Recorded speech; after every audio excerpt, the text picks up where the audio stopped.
kita ke pecahan desimal.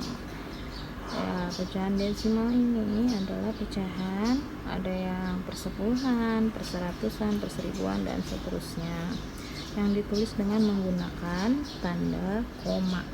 Contoh pecahan desimal antara lain sebagai berikut: 0,3. Itu kan ada komanya, pasti di belakang koma pasti ada angkanya. Bentuk pecahan desimal dengan angka 1 di belakang koma, maksudnya satu angka di belakang koma, berarti kalau dijadikan pecahan biasa itu adalah 3/10. Nih contohnya, ini ada balok, ada kotak balok gini ya, ini jumlahnya ada berapa? Ada 10, seluruhnya ini ada 10.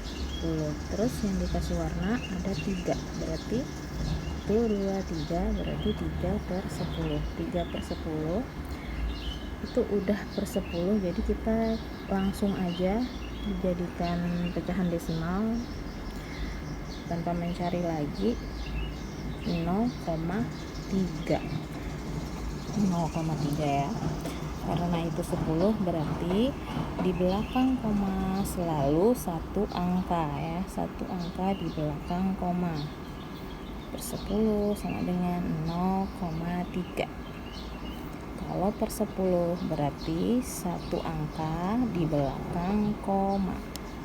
Oke, sekarang kita lanjut lagi ke 0,2 ya, ibu lagi di atas monitor.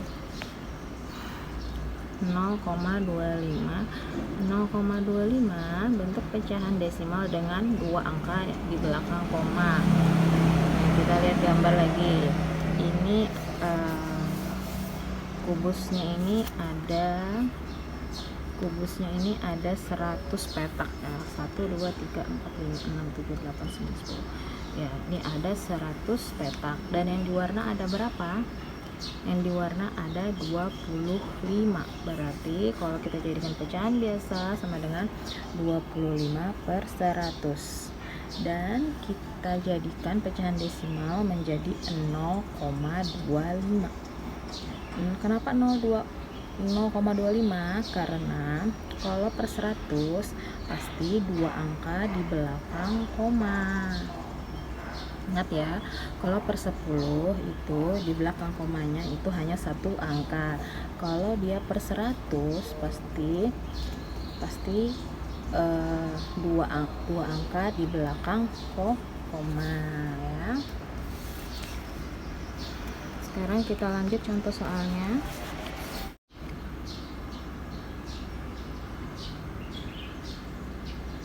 Di sini ada contoh soal yang A. Contoh soal yang A itu ada berapa petak kubusnya? Ada 1, 2, 3, 4, 5, 6, 7, 8, 9, 10.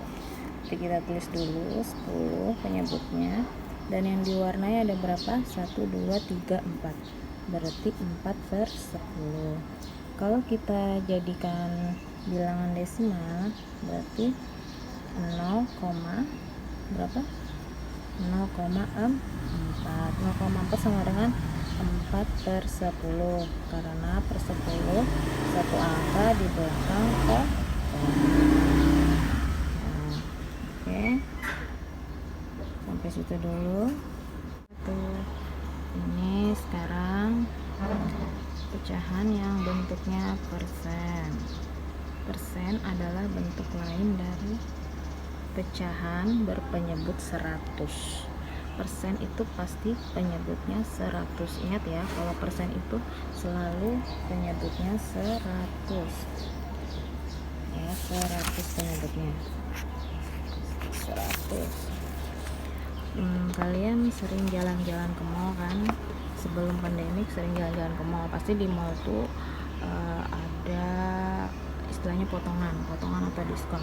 Kalian pasti sering lihat tuh, diskon 20%, 50%. Contohnya gini, diskon 50%. Nah, itu adalah bilangan persen. Bilangan pecahan biasanya adalah berapa? Siapa yang tahu?